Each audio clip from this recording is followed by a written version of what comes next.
Respiratory में respiratory में एक चीज याद रखना, वो चीज क्या है कि आपको सबसे इम्पोर्टेंट जो चीज है वो रहेगी आपकी कि यहाँ पे रेस्पिरेटरी में सबसे ज्यादा जो क्वेश्चंस पूछे जाते हैं वो पूछे जाते हैं मोस्ट कॉमन कॉज, फर्स्ट चीज। सेकंड, रेस्पिरेटरी में इससे बाहर कभी क्वेश्चन नहीं पूछे जाते। Most common symptom, most common symptom, and third चीज मोस्ट कॉमन साइन। एंड यहाँ पे रेस्पिरेटरी में भी जो भी साइन की बात करेंगे तो वो चारों से आएंगे। Inspection, palpation, percussion and auscultations. Okay, अभी मैं बता दूंगा इंस्पेक्शन में क्या देखेंगे हम, पैल्पेशन में क्या देखेंगे, परकशन में क्या देखेंगे और ऑस्कल्टेशन में क्या देखेंगे।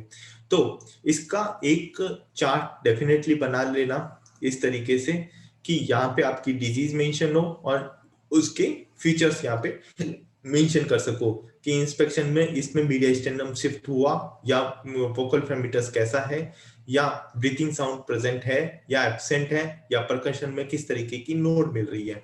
तो हर डिजीज का आपका एक ग्राफ बन सकता है, ठीक है ना। एंड उसका मोस्ट कॉमन सिम्टम क्या है एंड मोस्ट कॉमन कॉज क्या होगा, ठीक है। तो यहां से स्टार्ट करता हूं मैं अपना। तो bronchial asthma, first bronchial asthma में अगर बात करें तो वहां पे क्या है, risk factors. Risk factors first दो तरीके के हैं, extrinsic and intrinsic. Extrinsic means atopic asthma, जहाँ पे क्या मिलेगा हमारे को, सीरम आईजीई लेवल इंक्रीज मिलेगा। मल्टी सिस्टम इन्वॉल्वमेंट, जिसमें एक्जिमा, जैसे कि आपने देखा होगा एटोपिक एक्जिमा या एटोपिक डर्मेटाइटिस के साथ में एलर्जिक अस्थमा देखने को मिलता है। विद यहाँ पे जो अस्थमा डेवलप होगा एक्सटेंसिव की वजह से, वो क्या होगा, माइल्ड अस्थमा होगा, जो कि मेनली चिल्ड्रंस पे देखने को मिलता है। Second one is intrinsic asthma, जो कि increase locally IG level increase मिलेगा विद स्टेफाइलोकोकस टॉक्सिन्स प्रेजेंट मिलेगा। ये जो अस्थमा होगा वो होगा सीवियर अस्थमा विद एडल्ट में मिलेगा and associated with the nasal polyp and aspirin sensitivity. And यहीं से क्वेश्चन डेवलप होता है, nasal polyp associated with the extensive asthma या intrinsic asthma.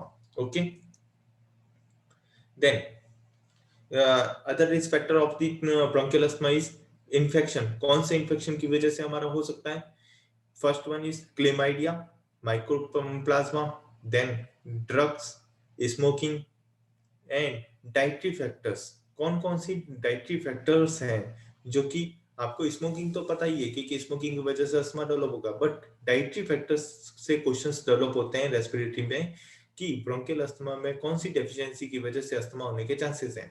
Deficiency of the vitamin A, C, D, deficiency of the magnesium and selenium, deficiency of the omega-3 fatty acids, and increase intake of the salt या sodium. Sorry, symptoms, prodromal symptoms means कि disease आने से पहले एक जो अनकंफर्टनेस feel होती है ना, तो उसको हम बोलते हैं प्रीट्रोमरल सिम्टम्स, ठीक है। तो हमारे को क्वेश्चन ध्यान से पढ़ना है, वहां पे क्या पूछना चाहता है, वहां पे क्या लिखा हुआ होगा, मोस्ट कॉमन प्रीट्रोमरल सिम्टम्स। अगर मोस्ट कॉमन प्रीट्रोमरल सिम्टम पूछा है तो आंसर क्या जाना चाहिए, फेशियल डिस्कम्फर्ट या फेशियल इचिंग। ओके, और अगर वहीं पे लिखा हुआ हो simply most common symptom of the bronchial asthma is cough. Okay, तो ये जो पहली लाइन है और ये जो सेकंड लाइन है वो हमारे को अच्छे से पता होनी चाहिए। ये प्रीट्रोमरल सिम्टम्स पूछ रहा है या मोस्ट कॉमन सिम्टम पूछना चाह रहा है। ओके, देन सेकंड की बात करें, wheezing and dyspnoea. Wheezing and dyspnoea, अगर मोस्ट कॉमन सिम्टम पूछा है तो वो क्या जाएगा, कफ। देन साइन की अगर मैं बात कर रहा था जैसे कि, तो साइन में inspection, palpation, percussion and auscultations. Inspection में क्या देखेंगे, एंड हमेशा यही चीजें देखेंगे हम इंस्पेक्शन में, मीडिया एक्सटर्नल शिफ्ट है या नहीं है। तो media external shift present, media external centrally रहता है, कोई शिफ्ट नहीं होता है, ठीक है। पेल्पिटेशंस, पेल्पेशन करने पे क्या मिलेगा, पेल्पेशन पे हमारे को मिलेगा वोकल फेमिटस हम देखेंगे, एंड वोकल फेमिटस क्या होगी, डिक्रीज होगी। ठीक है, जहां पर भी एयर रहेगी तो वहां पे वोकल फेमिटस डिक्रीज होगी, और जहां पे भी सॉलिड फॉर्मेशन होगा वहां पे वोकल फेमिटस इंक्रीज मिलेगी। तो ये हो गया थंब रूल। ठीक है, वोकल फेमिटस जहां पे भी सॉलिड कंसोलिडेशंस मिल रहे हैं वहां पे वोकल फेमिटस इंक्रीज, जहां पे भी एयर है, एयर ट्रैपिंग है, तो वहां पे क्या मिलेगा हमारे को, वोकल फेमिटस डिक्रीज मिलेगी। ठीक है, तो यहाँ पे अस्थमा में एयर ट्रैपिंग है तो वहां पे क्या वोकल फेमिटस डिक्रीज मिलेगी। इसी तरीके से सीओपीडी में अभी बता दूंगा, ब्रोंकाइटिस में आपको डिक्रीज मिलेगी। ओके, परकशन, परकशन में हम देखने पे क्या मिलेगा हमारे को, एयर ट्रैपिंग है तो हाइपर रेजोनेंस मिलेगी। ठीक है, ऑस्कल्टेशंस में क्या मिलेगा, ऑस्कल्टेशंस में रोंकाई प्रेजेंट मिलती है। ठीक है, sign of the acute severe asthma, acute severe asthma unable to complete this sentence, इसको हम बोलते हैं sign of the acute severe asthma।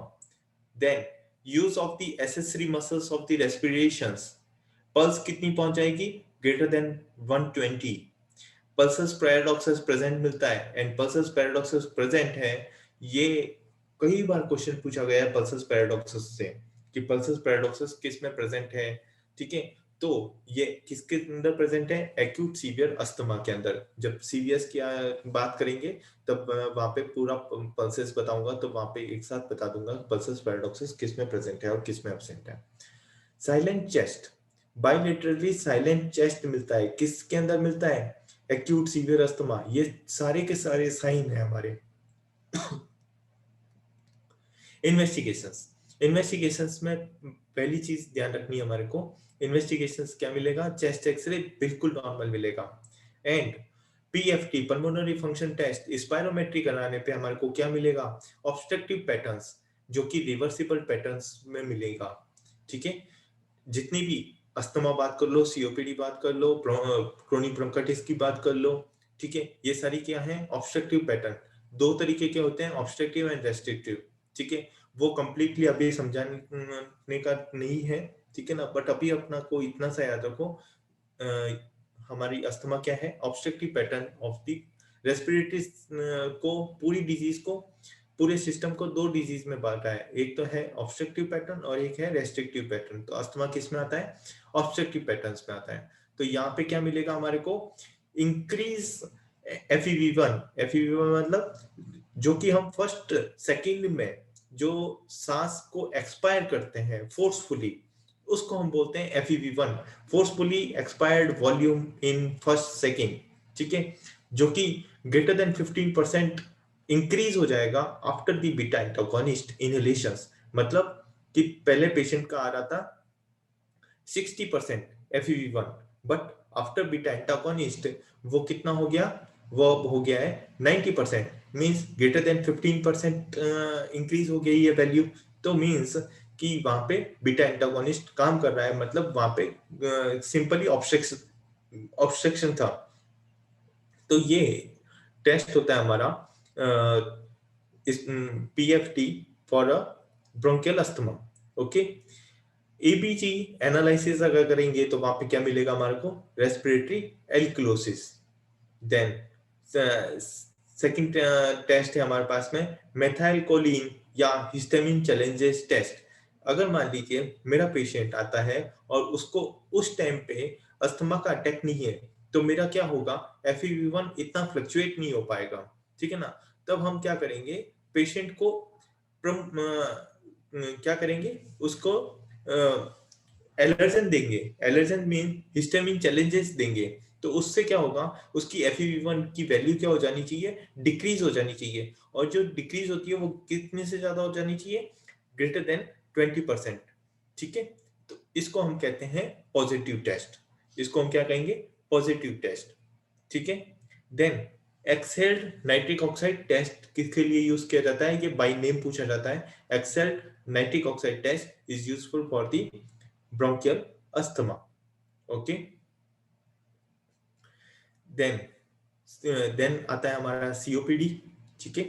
COPD में क्या रहेगा, सीओपीडी में दो डिजीज रहती हैं, chronic bronchitis and emphysema. Chronic bronchitis के अंदर उसकी डेफिनेशन, बाय डेफिनेशन इसको पूछा जाता है, और वो क्या चीज है, क्रोनिक ब्रोंकाइटिस विद ऑब्स्ट्रक्शंस। तो जो स्पुटम प्रोडक्शन है वो अपने को पता होना चाहिए। क्रोनिक ब्रोंकाइटिस कब डिफाइन करेंगे, जब उस पेशेंट को क्रोनिक स्पुटम प्रोडक्शन है, वो भी greater than 3 month per year for greater than 2 consecutive years।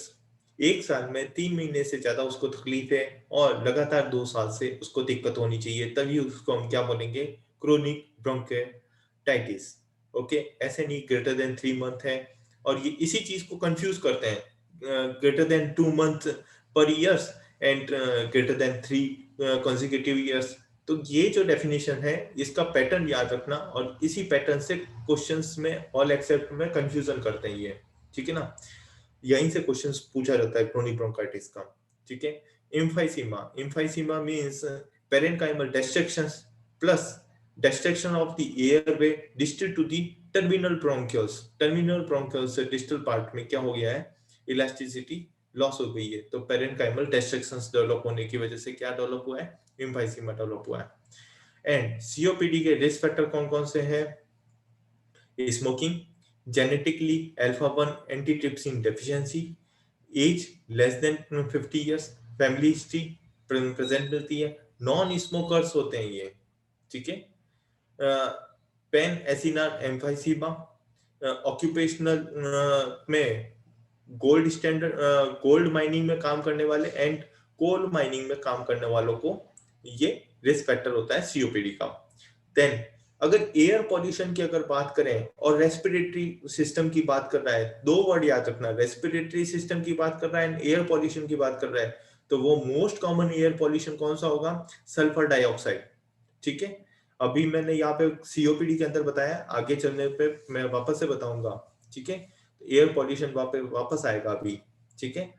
Then infection, कौन सा इन्फेक्शन की वजह से चांसेस है सीओपीडी बनने का, influenza, para influenza, corona virus. Symptoms, most common symptoms जैसे कि अभी अपन ने पढ़ा, ब्रोंकियल अस्थमा में क्या था, कफ, बट सीओपीडी की अगर बात करें तो most common symptom is cough with sputum, जैसे कि मैंने डेफिनेशन में बताया था, chronic cough with sputum production ज्यादा होना चाहिए इसमें, तो most common symptom is cough with sputum. Then second is dyspnoea, then wheezing, wheezing acute में मिलेगी बट क्रोनिक में नहीं मिलती है। Sign, sign mediastinal shift, no mediastinal shift, ये स्टार का मतलब है क्रॉस, और cross means no mediastinal shift. Palpitations, palpate करने पे वोकल फ्रेमिटस क्या होगी, डेफिनेटली डिक्रीज मिलेगी, जैसे कि मैंने थंब रूल क्या बताया था कि जहां पे भी सॉलिड फॉर्मेशन है, कंसोलिडेशंस है, तो वहां पे वोकल फ्रेमिटस इंक्रीज हो सकती है, बट सीओपीडी में क्या है, एयर ट्रैपिंग हो रही है, तो वहां पे क्या होगा, वोकल फ्रेमिटस डिक्रीज होगी। परकशन, जैसे एयर ट्रैपिंग हुआ तो क्या हुआ, हाइपर रेजोनेंस हुआ। ऑस्कल्टेशंस में क्या मिलेगा, रोंकाई भी मिलेगा एंड क्रिप्ट्स भी प्रेजेंट मिलेगा, रोंकाई एंड क्रिप्ट्स प्रेजेंट मिलते हैं हमारे को सीओपीडी में। इन्वेस्टिगेशंस में चेस्ट एक्सरे में क्या मिलेगा, हाइपर इन्फ्लेशंस मिलेगा। यही अस्थमा का चेस्ट एक्सरे देखने पे क्या मिला था हमारे को, बिल्कुल नॉर्मल मिला था, ठीक है।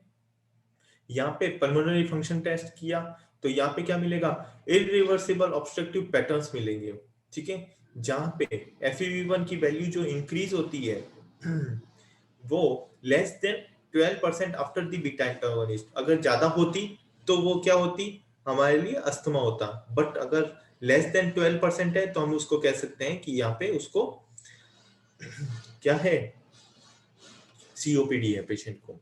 यहाँ पे ब्लड टेस्ट कराने पे क्या मिलेगा, अल्फा 1 एंटीट्रिप्सिन लेवल डेफिशिएंसी मिलेगी। Then ABG analysis, chronic respiratory acidosis मिलेगा यहाँ पे, ठीक है। चेस्ट एक्सरे में क्या मिलेगा हमारे को, सॉरी HRCT, हाई रेजोल्यूशन सीटी चेस्ट में क्या मिलेगा, एम्फाइसीमा के लिए हम डेफिनेटली HRCT कराएंगे, ठीक है। अच्छा, बाय नेम पूछा जाता है कि स्टेजिंग ऑफ द सीओपीडी किससे डिनोट किया जाता है, वो है गोल्ड क्लासिफिकेशन। गोल्ड क्लासिफिकेशन किसके लिए यूज होता है, स्टेजिंग ऑफ द सीओपीडी। तो जैसे मैंने अभी बता रहा था, कुछ में हमारे को जैसे पेनक्रियाज में मैंने बताया था पूरा याद रखना होता है, बट यहाँ पे हमारे को बाय नेम याद रखना है। स्टेजिंग ऑफ द सीओपीडी के लिए क्या यूज किया जाता है, gold classification. And gold classification का अलग अलग स्टेजिंग है, बट मैंने जो ये आपके सामने ये प्रेजेंट कर रहा हूँ वो हैरिसन से प्रेजेंट कर रहा हूँ। तो हैरिसन में क्या मेंशन कर रखी है, स्टेजिंग जीरो स्टेजिंग से प्रेजेंट कर रखा है। जीरो मींस एट रिस्क, ठीक है। जीरो स्टेजिंग में मतलब कि उसको रिस्क फैक्टर तो है ही है कई सारे, बट उसकी नॉर्मल वैल्यूज आ रही है FEV1 greater than 80% and FEV1 upon FVC greater than 0.7, जो कि नॉर्मल है ऑलमोस्ट। बट अगर स्टेज 1 में है तो वहां पे क्या मिलेगा हमारे को, FEV1 normal, FEV1 upon FVC less than 0.7। And second stage में है तो 50 to 80% FEV1, थर्ड स्टेज में है 30 to 50% एंड फोर्थ स्टेज में लेस देन 30% ही FEV1 की वैल्यू मिलती है, ठीक है। ग्रेटर देन 80% नॉर्मल होती है, जाके फोर्थ स्टेज में कितनी हो जाती है, लेस देन 30% हो जाती है।